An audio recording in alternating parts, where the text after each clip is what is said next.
Thursday's edition of Press Review right here on Luntha TV. Today, the 18th of June 2026.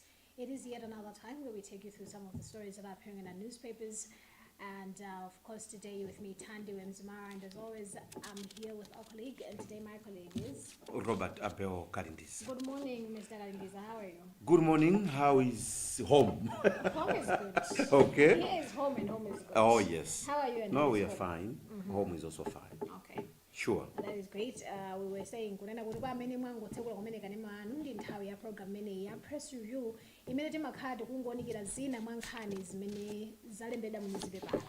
Ndiye monga mwa nthawi zonse ndi newspaper ya The Daily Times komanso The Nation. The Nation. And newspaper zathu za lero nkhani ziwiri zimene zilipo yambirira ndizofanana. Yeah, xenophobia komanso the plane crash. Yes. So zafananadi. I don't know.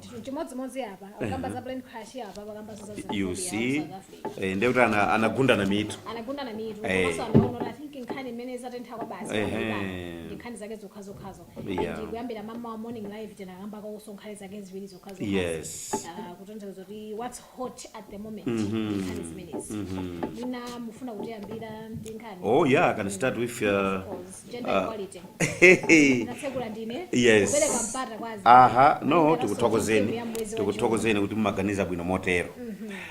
Apa kutero kuti APM Ramaphosa discuss plight of Malawians in South Africa. South African President Cyril Ramaphosa said on Tuesday he discussed with President Peter Mutharika on the need to safely repatriate about 10,000 Malawians stuck in the Rainbow Nation due to renewed waves of xenophobic attacks on foreign nationals. On Tuesday, a journalist asked Ramaphosa if South Africa was in touch with Malawi to repatriate its citizens who are camping at Shaw Park in Durban. So and it's very good kuti our president had discussions with South African president. This is very commendable, and we need more of them to come because if we see my videos, seems people are not at peace. No, they're not. Yes, so and they are camping pamalo nena kuti akudzika so ngati pachophezo if you think about it. Yeah. Already and akudziwa kale kumene ali. You see. They're exposed to danger. I think this needs to be done expeditiously. Yes. Front page, as we said, kunena kuti pali nkhani ziwiri zofanana. Ine nditenge nkhani inayi akuti Mhango and Saidi testify in plane crash inquiry. Part of the story reads, Justice and Constitutional Affairs Minister Charles Mhango has urged Parliamentary ad hoc committee that is probing the plane crash that killed 9 people in Chikangawa forest, that there is a need to enhance the scope of investigations. He said that there was a need to find causes of the incident, which occurred on June 10th, 2024, and led to the death of the former state vice president, Dr. Sal Silima, and 8 others. Yeah. Anthu kuzaonekera pamaso pa komiti imeneyi iyambochitika kuyambira dzulo mpaka pa 1 July. Ndipo osiyana akhale akubwera ndiye dzulo tinaona anambira nda Minister of Justice amene Mhango, kenako kunabwera no ISPC amene Dr. Justin Saidi, kenako tinadzaona kuti kunabwera mchemwene wa malemu Raf Kasabala amene Charles Kasabala, kenako mapeto kunabwera lawyer wapona kita. I think tikozongoti based on his message chitika dzulo zinthu zayamba bwino ndithu kwambiri aliyese kumbali yake akuchita ndithu mofotokoza. Zimene ndinaona apo zoti zimene zimakhanga zikupangana contradict is that the Minister of Justice apempha kunena kuti yayi inquiry should in fact investigate the death of Raf Kasabala. Koma Charles Kasabala kuyimira kubanja nena kuti iyayi iwo they are content with the kuti mbale wawo anamwalira anavomereza and they have moved on and they have said that they don't want any inquiry. They have closed the chapter. Yes, they don't want any inquiry into the death of their brother. Koma tikhale tikuona kuti what is going to happen. Will they follow what Banja is saying? Or will government still stick to saying aye tikwene kuti tipangebe investigate kuti zinakhala motani zimene ziso zikuchitika kutengera kuti ngozi imene ndege imeneyi idachitika nthawi imene malemu Chilima ndi anthu enawo anali kuti akupita kumwamba maliro kumeneko. Raf Kasabala. Very true. No, we need to say kuti it has started with a poem. Ambiri maso anali kumeneko. We have seen the likes and the comments on our Facebook page. Definitely. All eyes were at Parliament yesterday. And they will continue to be. Yes. We're looking at Madam Mary Chilima. Yeah. We are looking at spouse. We are looking at Chanel Zimbiri. Manawao. Others who come like brother. Yes. Winnie Nyondo, Alice Ovalisti. That is today. Yeah. We're supposed to go in today. Good. Very true. Very And one thing I've noticed is that there's still mixed reactions. There's still Malawians who believe this very inquiry is unnecessary. And I'm going to akufuna atapeza zabezeka in their mind they still feel like atapeza kuti wake ngolapa they still feel like kuti benechitika komabe plea yathu and in the plea imene kupita ku committee imeneyi is that they stand on the truth. At the end of the nothing day, but the truth. Nothing but the truth. That is what Malawians are expecting, and that perhaps maybe it can also help close chapter imeneyi and not just mwina ku Malawi but even to those that were close to Anthameni Wawa.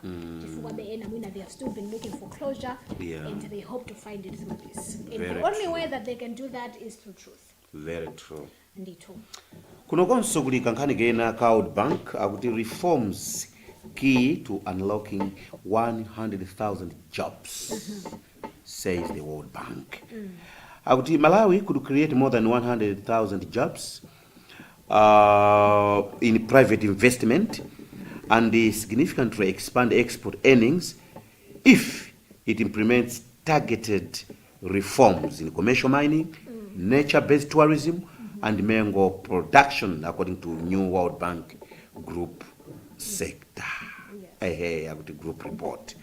So mwina ndimire pompo kuti World Bank akutera kuti akomatu ku Malawi kuno zoma so ntchito zinde sitizoti mudaloke kapati chifukwa mwayi ndiye ulipo nkhani ya mining, nkhani ya mango omwewa amene timango atayawa pali zambiri even mwinaso unipoti mutitayang'ana tipezaso za tomato amene timango taya ku Lizulu pali zambiri zimene Malawi tikhozochita koma pena pake zimatifuta motero. I think mwina sitinapereke mwayi kwa anthu amene amalima majesanzo tomatoyo mango amene pala anthu ena tu they literally anabzala mitengo ya mango and they do business through that. Koma mwina they have never really been given a platform to say mango watu tukhozo mapanga export. Timaya malemo muno timaona just kudithu imene konde kwa anthu ena okaodera kumene timachita kuzotawa kuchokera kusalima yaya wachokera kumwanza wazotere komadi I think mwina giving a platform to people and even platform yokapezeka pena imapeza kuti kupiti ikuperekedwa kwa anthu onena kuti ndalama linazo kale. You see? And zizosaenda because we are looking at employing, making sure that at least everyone who is at the right age gets employed. Very true. Kuti kuti anthu amene ali kale nazo akuzikundikiraso I think izikutipwetekesa kwa basi. Ndi mavuto amene amachitika ngakhale ngongole zimene boma limapereka amapeza kuti amene akulandira ndi amene ali nazo kale amene alibe akukhalabe alibe otakhoza kugwisa so chiro drama yo mwini zimapezeka kuti zikuvuta ndithu. Koma I think tikufunika titasintha poteroko chifukwa sitingamakhalire moyo omati ena angokhala ongopempha. No. It's frustrating. Very true. Sometimes you find and hakupita ngati ku South Africa because they are looking for employment opportunities. Nangapa ngabwana. Ama unotu kumalayi kuna think zawavuta akuona kuti akukhomereredwa. Let us go elsewhere maybe. Chimanga chomwe chochachi ukoko nzabwino. Exactly. Yeah, tomato emwe ukoko akupindula naye. Unoyayi basi momwemu ukapitaso meba jokanenelere anthu avutika pamene paja kulima tomato. Yokanenelera koma mpaka ine yake nkuno it's okay. Ingotenga. Olo kumva chisoni yayi. So saenda. There's a story here on page 4. Egypt eyes Malawi investments. The Arab Republic of Egypt and the government of Malawi have reviewed an agribusiness deal with plans for large-scale sugarcane production and food processing projects that could inject fresh foreign capital into the country's struggling economy. This came to the fore in Lilongwe yesterday during the handover of relief items donated by the Arab Republic of Egypt to Malawi. Dziko la Egypt zolapereka ma relief items amene akwene opita ku Department of Disaster Management Affairs malinga naso ndi emergency response imene yakayochitika since last year kwa anthu amene anakhudzika ndi ma consequences akusintha kwa nyengo nawo apa akunena kuti dziko la Egypt ndi dziko la Malawi akufuna atabwera pa mgwirizano okhudzana ndi zaulimi umenewo maka ukukhudzana ndi mizimbe komanso zakudya zina, food processing. I think you mentioned it makamba za mango look at mizimbe, they're also saying that there's an opportunity that if there's a mizimbe timati kudya mwisamu kumango basi mango mwaza ya ukagula pena paka unkhanga tokoda basi ukakhala nayo kunyumba and yet there's such an opportunity. Wow. Pali zambiri zimene sitiona komabe tione kuti kodi mulungu atitsegula maso motani going forward. Definitely. Dodma needs 24 billion Malawi kwacha to bring 15,000 Malawians from South Africa. The Department of Disaster Management Affairs, Dodma, said yesterday it requires 24 billion to repatriate 15,000 Malawians stranded in South Africa following the ongoing xenophobic attacks in the Rainbow Nation. Commissioner Wilson Moleni disclosed this yesterday when he, alongside officials from the Department of Immigration, Citizenship and Citizenship Services, appeared before the Parliamentary Committee on International Relations to brief lawmakers on progress in coordinating the voluntary repatriation. No, that's good. Yeah, that's good. Bola parachitika china chake abwere basi. Makamba koso kuti anthu ena so join the very same efforts trying to give in kuti anthu abwere. Oh yeah. Basi tene amene Abishiri apereka zinthu zosangalatsa basi. Oh yeah. Ndimaona apa Malawi pa social media kuti ndi angopita upanda anthu ataka mapita mabasi manyamulesa anthu. Ndikuti ndende kufusa kuti pobwera mukakwera pati. Padenga. Koma ndi maganizo abwinoti. Anthu amene akupita ku South Africa legale akwere akafika kuja. Ndekuti ndamazije ziko zothandizira kuti anthu amene akubwerawo hayi nzabwino ndi zeru anaganiza. Koma tiona kuti zikhale motani. I'm moving on to business. In case you have anything. No, let's proceed to business. All right. Speaking of business, the headline here is exports diversification faces myriad glitches. Part of the story reads Malawi's efforts to reduce dependence on tobacco and diversify its agricultural production base has yielded less fruit, with the leaf still accounting for nearly 60% of export earnings. This is according to foreign trade statistics report by the National Statistical Office covering the period between 2020 and 2024. Zikuoneka kuti mbewu ya foja sikutipezera be ndalama zakunja mmene timayembekezera kuti zikuyenera. Very true. There's still a gap. And kuonaso ndi msimu wa chaka chino kunena chino kama msimu wa chaka chino sona endelewa foja, which means kuti mavuto akunkana kulira. It seems we need to look at something else in the agriculture sector. What else can we export out there?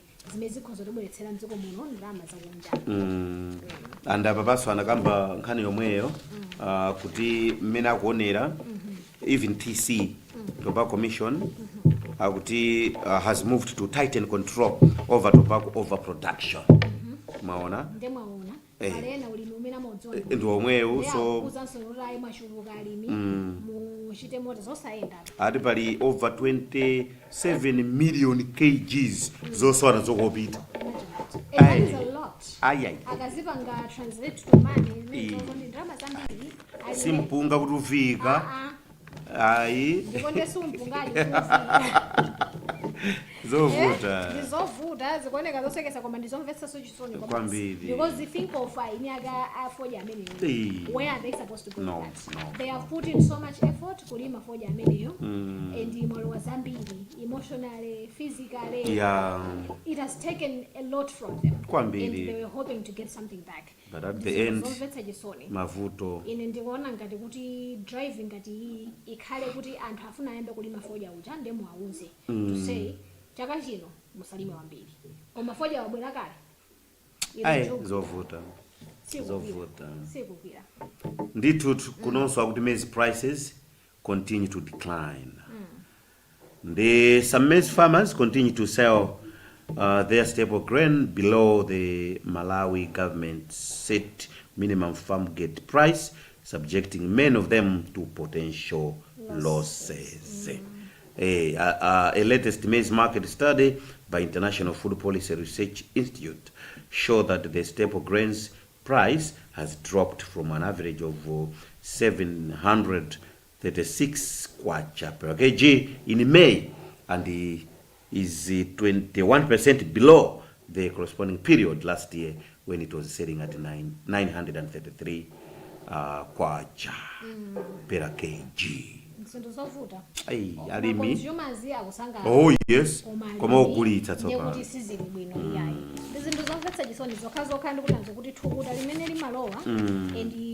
Even kulimiwa Chikangawa. Yeah. And amalowetsa zambiri. Pamalowa ndalama. Ndalama zonena kuti ayikanda aganyu. Aganyu also pamakhala azilonda kuonesa ambiri kuberani. And then zikapezeka kuti ndalama zimene mmaganiza kuti mupeza ndizimene munayikapo sikuchuluka ndizimene munayikapo. Zosagwirizana.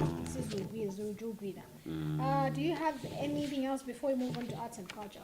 No, you can proceed. Okay, arts and culture, there's a story here. A headline reads, SA artists lose bookings over xenophobia attacks. South Africa's Minister of Justice and Constitutional Development, Mamoloko Kubai, has claimed that the country's brand is taking a major hit due to ongoing outrage over anti-immigrant sentiments and vigilante violence. The minister said this during a press conference of the Inter-Ministerial Committee on Migration. Kubai said the government could not ignore the continental pushback, revealing the direct impact on local performers. And Malawi is one of the countries that hosts South African artists. And you know, and even now Malawians have seen them saying, they've spoken. I saw someone on TikTok ma organizers of my events do not involve South African artists. Yeah. Malawians are kuvutika kumene kuko.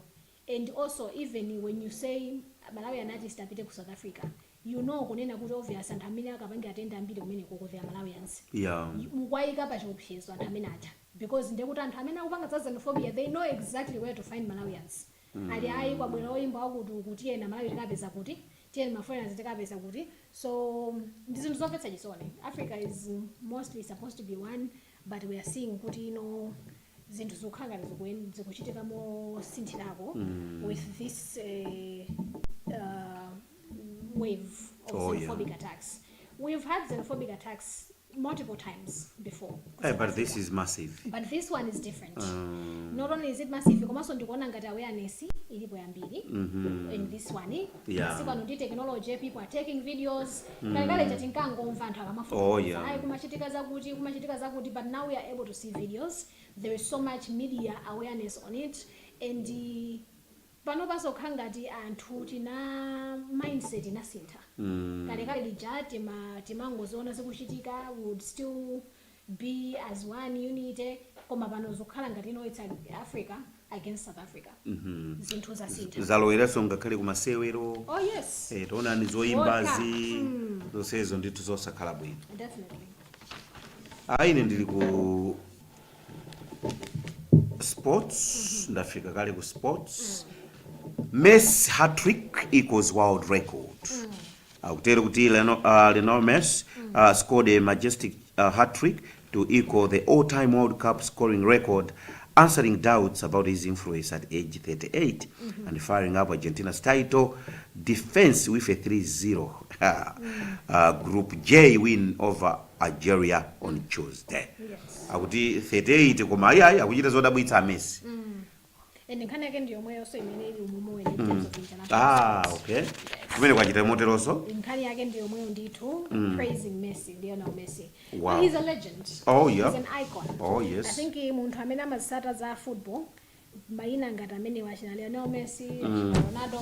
Timayina onena kuti we used to have Ronaldinho as well. Oh yes. Timayina onena kuti anthu timatani, timawadziwa ndithu. And they keep on proving us as to why we consider them as legends. Oh, of course. Back page of the Times Sport, a headline here is Foggy Case, sub-headline, Analysts punch holes in FAM Silom dispute. The dispute between Football Association of Malawi FAM and Super League of Malawi Sulum over regulatory authority has thrown the domestic league into turmoil, with questions mounting about who has ultimate power to enforce stadium regulations and governance rules. The conflict will come to a head this coming Saturday, when FAM formally hears charges against its affiliate Sulum following the cancellation of a Mighty Wanderers match against Karonga United over stadium licensing issues. Komanso to battle between FAM and Sulum. Imene yotu majema. Oh go. Ndikantchito ndithu ndima club kapena ndima group amene andale samalowererapo tima organizations itandale zino zomvetsa chisoni because oseo akupanga sports is supposed to be entertainment. Honestly speaking zimangona kuvuta. Politics is not supposed to be into sports. Kuna kuti Bingu Stadium to undergo pre-inspection. The Confederation of African Football CAF has listed Bingu National Stadium among the facilities to undergo pre-inspection before they can be approved to host the 2027 Africa Cup of Nations qualifiers. The facility is among 17 stadiums in different countries that have been given the benefit of doubt by the Continental Football Governing Board. Kuti yayi atadzaisa ataona ngakhale kuti matoilet adabayiba malo ambiri zidaonongeka kumene kunde atakoza abomawa ndiye kuti zitithandiza kuti tidzaonerere pafupi. Tidzaonerere pafupi. Anyamataja zimakhala bwino mukamaonera pafupi. Koma kuba ku yayi sizili bwino kubinga. Chinthu chatu chomwe koma basi apatatana nazo. Ifetu tithokoza lunali pamenepo kone ya Parliamentary lero ya press review lero lachinayi pa 18 June 2026. Mwanga manthawi zonse sitikwanitsa kuwerenga nkhani iliyonse imene zalembedwa mu newspaper. Ndiye inuyo mutapeza mpata nungula pepalazi kuti muone ma details ena amene ife sitinakwanitse kuteroyi. Nkhani izi ndi zambiri kwa basi muthe kuona information yambiri komanso ife ndi zambiri zimene tikhati kubwetserani mkati mwa tsiku mutinakamba mukale kunena kuti tikupitirira kuonetsani inquiry, plane crash inquiry ad hoc committee, parliamentary ad hoc committee on the plane crash inquiry. Kumeneku kwapita ndithu anzathu amene akhale ndithu akulowa live mauno kufuna kuonetsani kuti kodi lero kuli zotani kumeneko. Ndiye ino mupite kuona ma program atotsalira atathokoza kuti munali nafe kuyambira nthawi chatabwera cha ma 5 kufikira nthawi ino. Tikhale tikukumanaso mkati mwa tsikumu. Kuchokera kwa ine Thandiwe Mzumara komanso mzangayo ine ndi Robert Kalindiza komanso tithokoze Mr. Gideon Kachala mmene tinayambira kuthokoza mocha kuti dedza kalonga ioneke mmene kuonekera. Pitirizani kuonera ma program atotsalira pano pa kanema wa Luntha mwakoma nonse.